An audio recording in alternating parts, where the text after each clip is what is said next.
Israël dit avoir lancé samedi des frappes contre des cibles du Hezbollah dans le sud du Liban, en représailles à des tirs de roquettes. Volodymyr Zelensky estime qu'un cessez-le-feu entre l'Ukraine et la Russie doit passer par une trêve aérienne. Il souhaite également un moratoire concernant les frappes sur les installations énergétiques.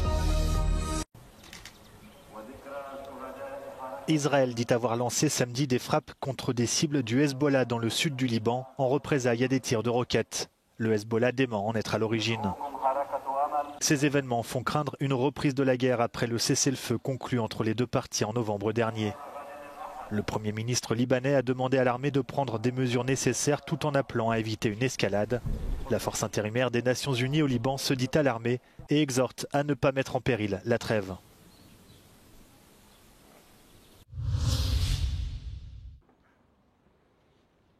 Se rapprocher d'un cessez-le-feu complet, c'est ce qu'espère Volodymyr Zelensky quelques jours avant le début des pourparlers conduits par les États-Unis avec la Russie et l'Ukraine en Arabie Saoudite.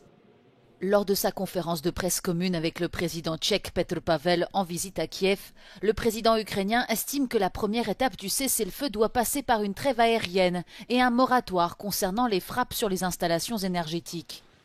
Il a également précisé qu'une liste de sites civils et de zones à prendre en compte lors de l'éventuel moratoire sera présentée aux négociateurs américains. Le dirigeant ukrainien a aussi accusé Vladimir Poutine de ne pas respecter la trêve partielle négociée par Donald Trump ce mercredi. Ces derniers jours, l'Ukraine a subi des attaques massives de drones sur plusieurs de ses villes, dont Odessa, Zaporijia, Soumy et Kiev.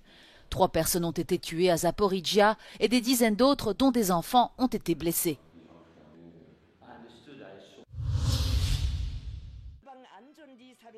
La Corée du Nord soutient indéfectiblement la Russie dans son invasion en Ukraine. C'est ainsi que le dictateur Kim Jong-un a accueilli le secrétaire du Conseil de sécurité russe, Sergueï Shoïgu, à Pyongyang. Lors de leur rencontre, les deux hommes auraient discuté de la situation sur le front ukrainien et de questions sécuritaires dans la péninsule coréenne. La Corée du Nord et la Russie ont renforcé leur coopération militaire ces derniers mois. Les deux pays ont signé un accord de défense mutuelle et Pyongyang a été accusé par les Occidentaux d'avoir envoyé des troupes pour se battre sur le front ukrainien aux côtés de l'armée russe.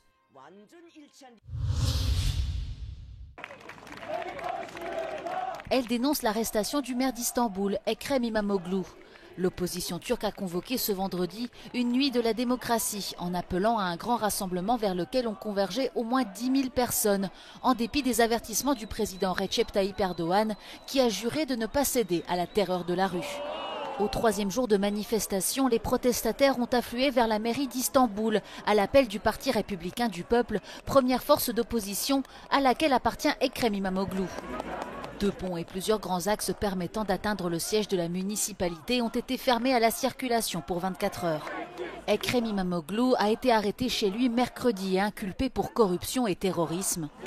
Des accusations que beaucoup considèrent comme une tentative du pouvoir d'éliminer toute forme d'opposition, ce que le gouvernement a démenti à plusieurs reprises. Le leader du Parti républicain du peuple, Özgür Özel, exhorte les électeurs à exercer leurs droits constitutionnels et à continuer à participer à des manifestations pacifiques.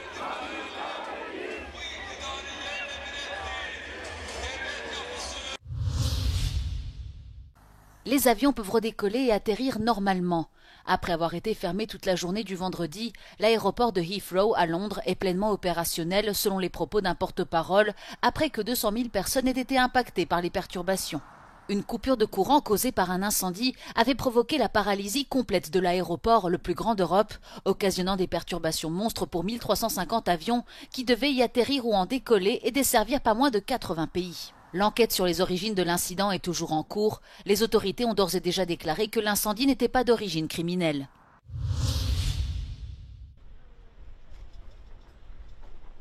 Le pape François devrait faire ce dimanche sa première apparition en public depuis qu'il est hospitalisé. Alors que son état de santé semble s'améliorer, le souverain pontife a prévu un salut et une bénédiction depuis une fenêtre de l'hôpital Gemelli de Rome. Le pape François séjourne dans l'établissement depuis le 14 février pour une double pneumonie. Il y poursuit son traitement médicamenteux et sa physiothérapie respiratoire.